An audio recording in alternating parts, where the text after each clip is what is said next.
What up, Cavs Nation? I'm your host, Ethan Sands, and I'm back with another episode of the Wine and Gold Talk podcast. I'm joined by your favorite beat reporter, Chris Fedor. What up, Chris? Ethan, what's going on, man? How are you? Man, I am excited, not only because of what we have to share, but because of where the state of the league is. Not only talking about the NBA, but I'm talking about the NFL, I'm talking about the MLB. It feels like we are in the start of a new era in all of these leagues. It feels like everybody is coming into their own, and I think we cannot start that conversation without discussing Evan Mobley, who is a unicorn and has the chance to come back very soon.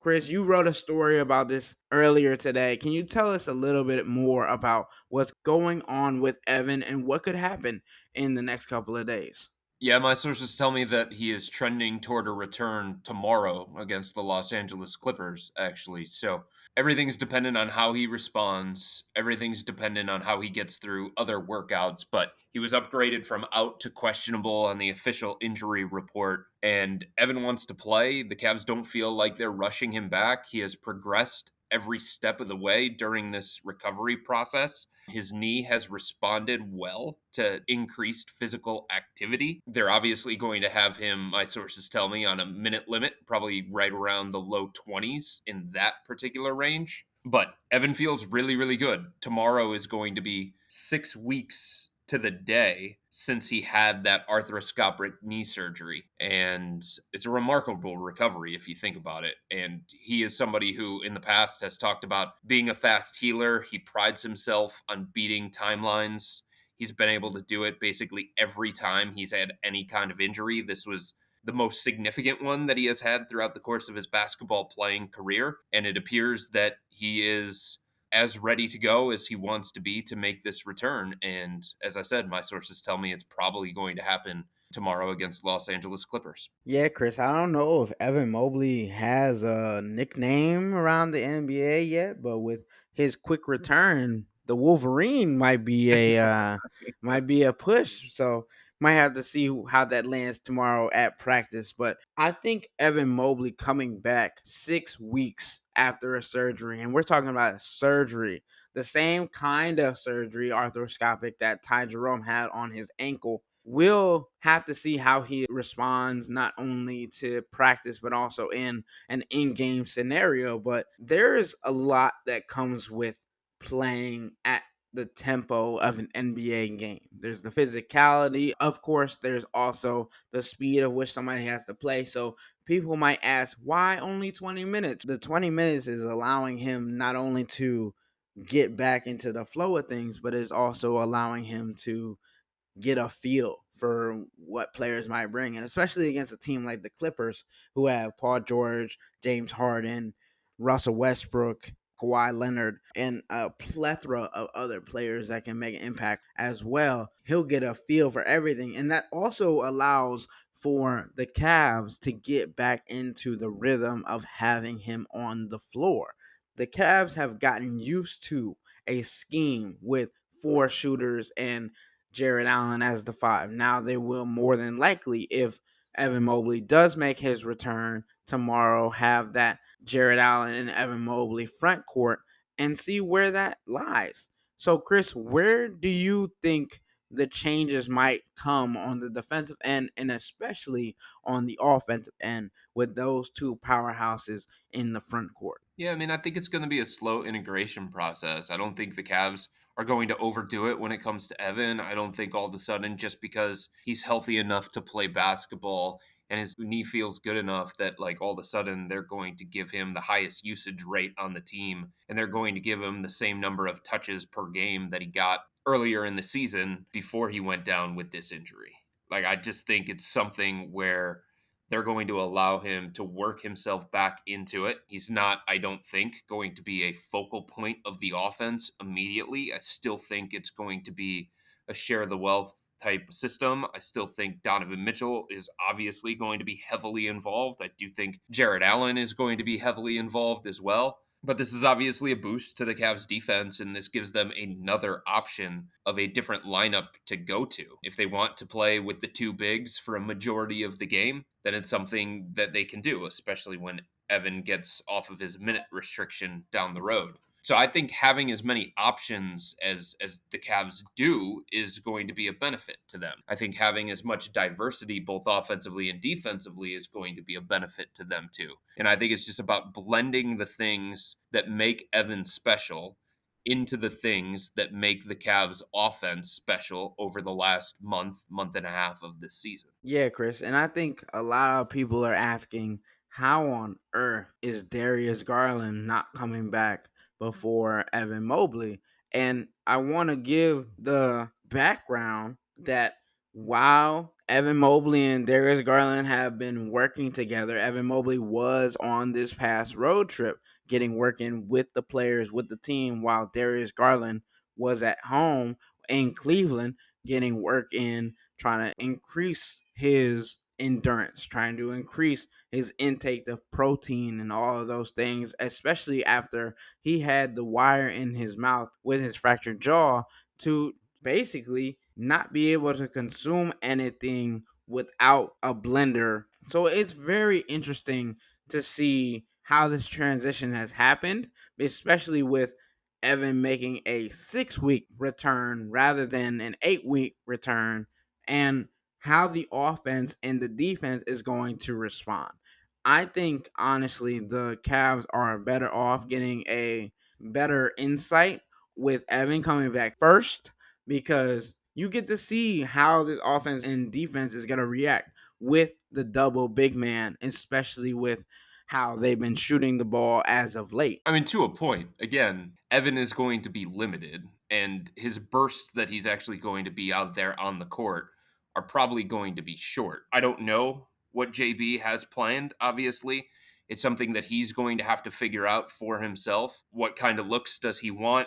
What's the matchup call for? What's the game flow call for? All those different things are up to JB, and that's part of his responsibility when it comes to reintegrating Evan and when this team gets to full strength, like figuring all those kinds of things out. But it seems to me that he's probably just going to get short 5 minute or so bursts. And that's not giving you everything that you're looking for from an answer standpoint about how this team is going to function when Evan is out there next to Jarrett, when Evan is replacing a shooter the way that the Cavs have been using over the last month and a half. So I think it's going to be hard to form definitive conclusions or make any kind of declarations about what's going to work, what's not going to work in the early going of this. And beyond that, my sources tell me that Darius Garland is not far behind Evan in terms of his recovery. But I think you bring up the point, and it's a good one. Like, Darius was set for reevaluation at the 4 week mark. That didn't mean that he was going to be back at the 4 week mark. And part of that reevaluation was, okay, where is your weight? Where is your conditioning level? How much time do you feel like you need potentially to get ramped up? How much practice time is available to us, and are you ready to go back on a practice floor? All those different things were working against Darius, obviously, in terms of the timing. And for 4 straight weeks, he wasn't able to do anything, Ethan, that could get his heart rate up. So he wasn't able to do VersaClimber. He wasn't able to go on court workouts. He wasn't able to do anything on the treadmill. And like, yeah, Evan had knee surgery, and he was on crutches for a little bit after that. But once he was able to resume basketball related activities, he was able to dribble. He was able to shoot. He was able to do a little bit of running here and there. He was able to do the on court workout stuff that Darius was not permitted to do based on the doctors and him not being able to get his heart rate up. So I think everybody has to take that into account when talking about the timeline. In saying all of that, this is credit to Evan and the way that he approached this rehab, the mentality that he took the whole time, the positivity that he had, and just how much he works his butt off. He hates missing games. It's something that he has talked about multiple times over the last, I don't know, couple of years. Every time he's been sidelined with any kind of injury, whether it was his elbow, whether it was this knee thing, it has been painful for him to just sit on the bench and watch. But he took a positive attitude towards his rehab. He took the right mentality toward his rehab, and he attacked it the way that you would expect somebody like Evan to attack it. And he deserves all the credit in the world, along with the Cavs training staff, to get him to this point where he feels like he's ready to return to basketball. Yeah, Chris, and I don't think that takes away from Darius Garland's recovery at all. Of For course not. fans, I don't think regular people, Gen Pop is what we used to call them in high school when there were people that didn't play sports. Like, this is literally people that don't play at a competitive level on a daily basis. Like, Darius Garland had to drink from a straw for multiple weeks. I don't know if a regular person who's not gone on a cleanse diet or a smoothie diet or whatever they may call it has gone through the process of, I have to, not because I want to, not because I want to lose weight, not because I want to do these things. I have to drink from a straw and try and get back to the same, not even division 1 level caliber player. I need to get back to a professional and an all-star level caliber, for not only for myself to feel like I'm at the top shape that I was, but for the fans that have already been thinking that, oh, we should trade Darius. He's been gone for a while.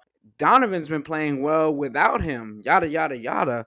Like, no, Darius has been gone working his butt off trying to get back to make sure he's at the same level, if not better, than he was when he left. And as we've spoken of before, Chris, like, Darius was very much upset about having to leave the game at the point where he was, because he was finally starting to get comfortable in the rotation. And you could see, And he was feeling like he was getting into more of a rhythm. And he felt like as good as he had from a physical standpoint and a mental standpoint at any point in the season because he felt like a lot of those nagging injuries were behind him. It's just the Cavs at that point, Ethan, were still trying to figure things out within themselves. And they were riding a 3-game losing streak at that time. So I don't know that they were necessarily turning a corner yet. Darius was feeling like this team, especially with the games that were coming up, like we said, they had a favorable schedule coming up. We're going to be able to excel with the caliber of talent that they had already on the roster. But they were able to show the league that even without 40% of their starting lineup, even without two of their star players, that they are able to hold their own in this league. I mean, we talked about earlier in the podcast of multiple other podcasts that we didn't know if they were going to be able to get 3 wins over the rest of the month. We're already there. So it's a testament to what this team has been able to do over this stretch, but it's also trying to see how successful they can be in a vigorous Eastern Conference. December 15th was a tough day for the organization. That was the day that it was announced that Evan Mobley and Darius Garland were both going to be out for an extended stretch. You could tell like how that impacted the organization. At the same time, JB said there were two different ways that this could go, and then there's always two different ways that these things can go. Injuries adversity can galvanize a group, or injury adversity can break them apart. And instead of taking a woe is me attitude and looking at what the Cavs didn't have on the court, all of the players rallied together and said, hey, look, I got to do a little bit more.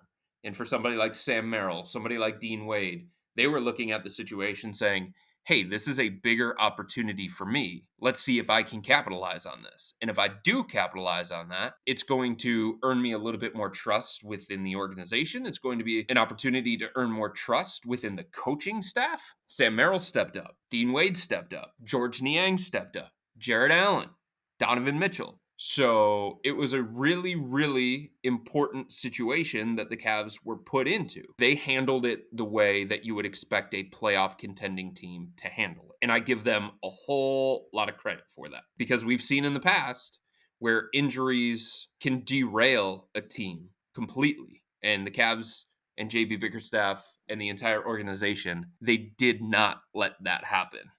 Now it's about trying to get close to full strength, seeing if they can reintegrate these guys and seeing if they can take all of the positive things that each individual player does and work those with this offense that they have found, this style that they have found. And now it's going to be up to JP Bickerstaff to manage when he's got 11, 12 guys that are probably worthy of playing time based on what we have seen over the last month and a half of the season. He's going to have to figure out a way to keep everybody happy, everybody engaged, and everybody ready, despite the fact that playing time might be difficult to come by. And despite the fact that some guys who have been key parts of this recent stretch are not going to get the same opportunities in terms of shot attempts and in terms of minutes per game that they have gotten. I think it's about time that we take a break. And before we do, I got to put our subscribers on to something new.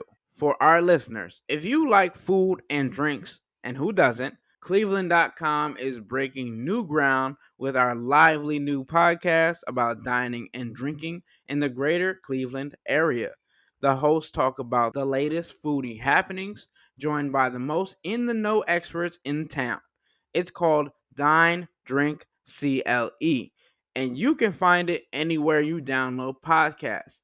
Give it a listen and quench your thirst and feed that appetite. When we come back to the Wine and Gold Talk podcast, we're going to discuss how the games are growing around the world. But before then, become a Cavs insider and interact with me and Chris by subscribing to Subtext. Sign up for a 14-day free trial or visit cleveland.com/Cavs and click on the blue bar at the top of the page.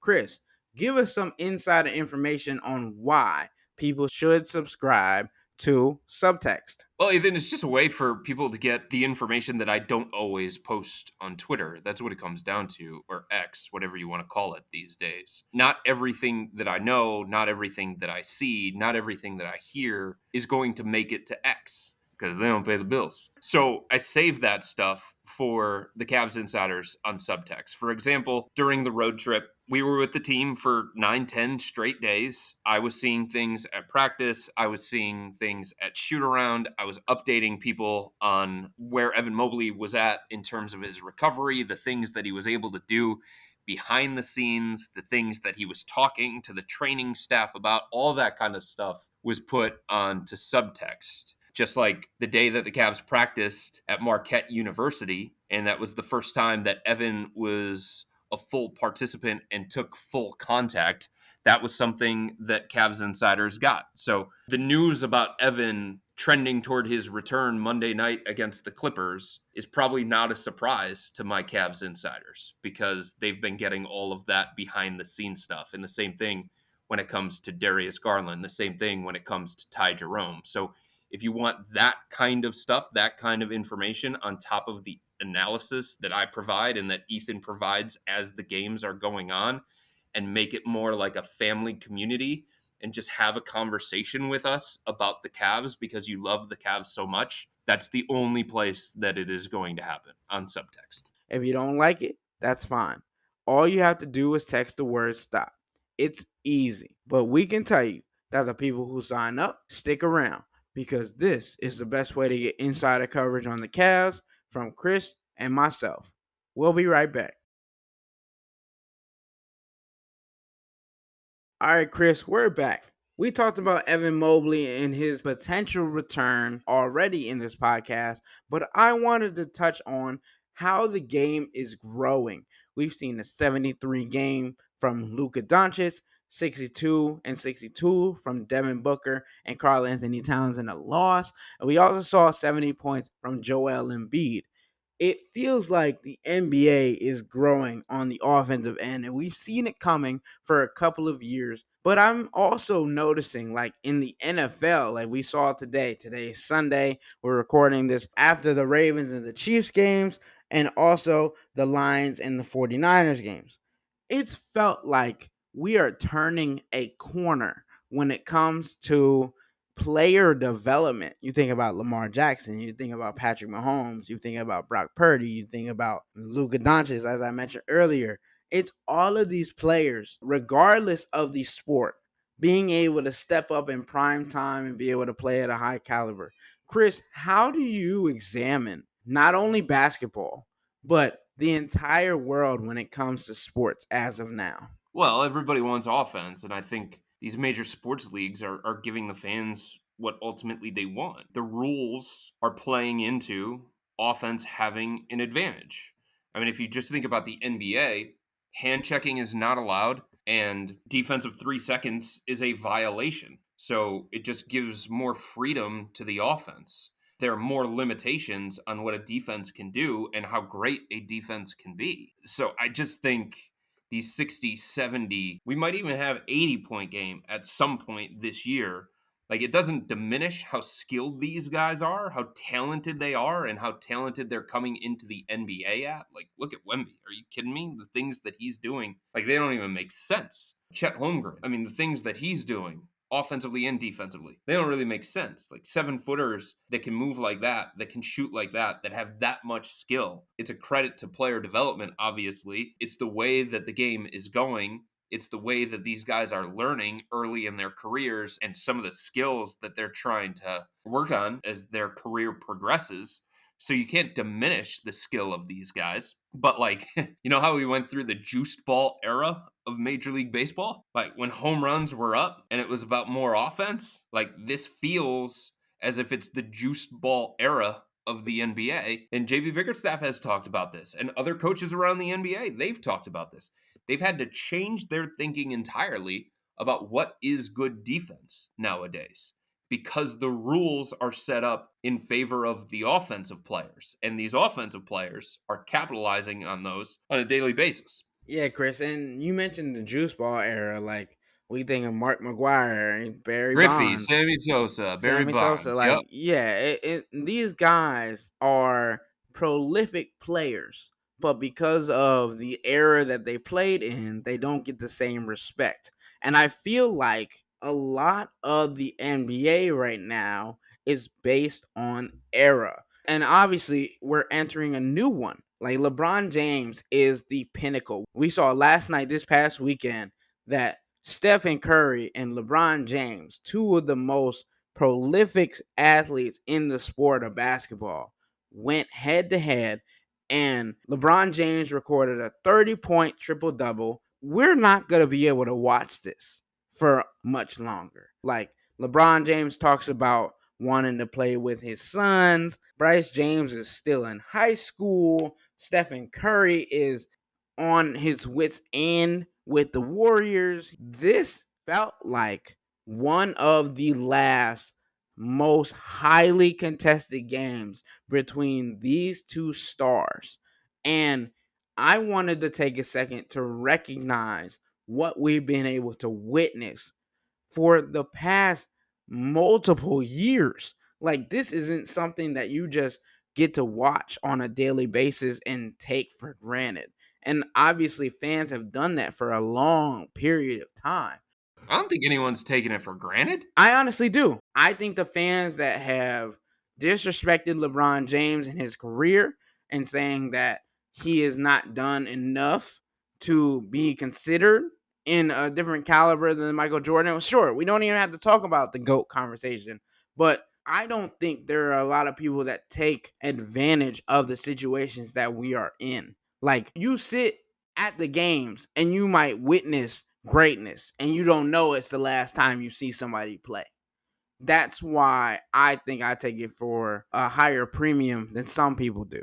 So I don't know. Like, I think you and I might have a more appreciation than some fans do because we realize the greatness of each player, even if they aren't at the highest caliber, or even if they aren't in the conversations, or even if we have debates about what they could or could not have done. I don't know, man. Like, I feel like LeBron James is pretty damn appreciated. Everybody, well, the majority of people around the NBA that watch the NBA will consider him the best player or the second best player of all time. He just, once again, is now starting the All Star game, despite the fact that he is close to 40 years old, despite the fact that he's had 2+ decades in the NBA. Like, if he wasn't getting that level of recognition, if he wasn't getting that level of appreciation, he wouldn't be starting the All-Star game once again, and people would be trying to diminish like where he stands in terms of the legends of the game. And when it comes to Steph Curry, I think the majority of people that watch the NBA have labeled him the greatest shooter of all time. So, I mean, like, I do think people in general are appreciating all of these guys. And I think they do understand that what both of them are doing at this stage of their career is almost unprecedented, especially LeBron. Like, to have this level of dominance for this long of a period of time, I think there's a recognition of how impressive that is. I think there's a recognition of how rare that is. I just don't see evidence that people are taking LeBron for granted or disrespecting his game in any sort of way. I guess maybe I do too much scrolling on social media. That might be what it is, because I've definitely seen a lot of people doing that. But there is going to be a time and place where we are not talking about LeBron James or Stephen Curry in a game. And you look at these players that we have that are 25 and under at Luka Doncic, Anthony Edwards, Tyrese Halliburton, Ja Morant, Cade Cunningham, Zion Williamson, Darius Garland. Like, these are players that are taking over the Darius league. Garland? Like, you really just like toss Darius in there? No, I no, no, snuck him no. in, didn't I? Yeah, yeah, yeah. Way too much. Let's start with Jason Tatum. Let's start with Joel Embiid. Let's go with those guys before we even think about somebody like Darius Garland. Yeah, well, I'm talking about South 25, under 25. Good But lord. I think it's about time that we recognize exactly where we are in this day and age of every sport. Because I feel like even when it comes to baseball, like Mike Trout, Aaron Judge, those guys are high caliber players, but you don't know how long they have in the league. Shohei Ohtani and the Dodgers about to take that over, and we'll see how that goes. But you think about the NBA and how much these players that are coming up have impacted the league already, and it's astronomical. Like, we haven't seen a player like Luka Doncic yet. Like, you look at the records that are being set, and almost every time it's like, oh, it's Luka Doncic, LeBron, and Michael Jordan. Like, huh? And then Jokic. And Jokic, yeah, and Jokic with the triple doubles, and the only player that I know we had this argument earlier on the podcast, on different podcasts, but Russell Westbrook being able to put those kind of numbers up, and obviously you say he's chasing stats, I say he was able to get the stats. Either way, I am excited about where we are in the league and where this league is going. Chris, how about you? But I think if you think about last night, Ethan, and it was Lakers Warriors, and yes, both the teams are underachieving based on previous standards, based on expectations coming into this year. I mean, right now, the Golden State Warriors aren't even in the play in mix in the Western Conference. They're outside the top 10 in the West, and the Lakers are just barely above 500. They're in the 9 seed out west. But if something that we could take away from last night with Steph, LeBron, the duel between the Lakers and the Warriors, it's that those two guys are still playing at such an extremely high level that, yeah, like maybe other guys around the league have bypassed them in the hierarchy. It happens all the time. You have to acknowledge when there are other guys that have bypassed, and that's fine. But it looked like last night, Steph and LeBron playing at such a high level that they're not ready to vacate the stage yet. You know what I'm saying? Like, they're not ready to just pass the torch to Embiid and Jokic and Giannis and Jason Tatum and Shea Gilgis Alexander and some of these other guys that you want to talk about. Sure, if you're doing a ranking system in the NBA, the top players overall, like LeBron's no longer going to be number one, but he can still impact games. He can still impact playoff series potentially. He can still do incredible things that remind you of his greatness and his sustained excellence. And Steph and LeBron put on a show that everybody wanted to watch, everybody wanted to be a part of, everybody was talking about. And that just shows the reach that they still have and the greatness that they're still showing at this stage of their careers. I think that is one of the more exciting things to me is when you have guys later in their careers playing at this kind of level and trying to hold off the young up and comers as much as they possibly can. All right, Chris. I've had a kind of wild take kind of episode. What do you think about the possibility? We've talked about LeBron wanting to play with Bronny. We talked about him wanting to play with Bryce, his two younger sons, of him joining up with Steph before his career ends. No, I just don't see that happening. Where's that going to happen at? Shoot, I don't know. To me, if LeBron doesn't finish his career in Los Angeles, then it means he's coming back to Cleveland to bookend it that way. I just think Steph, yes, he is still extremely competitive. There are a bunch of things that Golden State has to figure out with their roster moving forward. But it feels like Steph is a Golden State lifer. And I feel like they're going to do everything inside that organization, especially given the way that he's playing at such a high level still, making a nightly impact. I feel like Golden State is going to do everything possible to extend the Steph specific championship window if they can. Maybe there are no moves that they can go out there and make. But I feel like they're going to try and give him every shot of making his last game ever with the Golden State Warriors. And it's hard for me to see those two rivals teaming up together and another team out there, whoever it may be, having the means and the resources to make that happen. All right, Chris.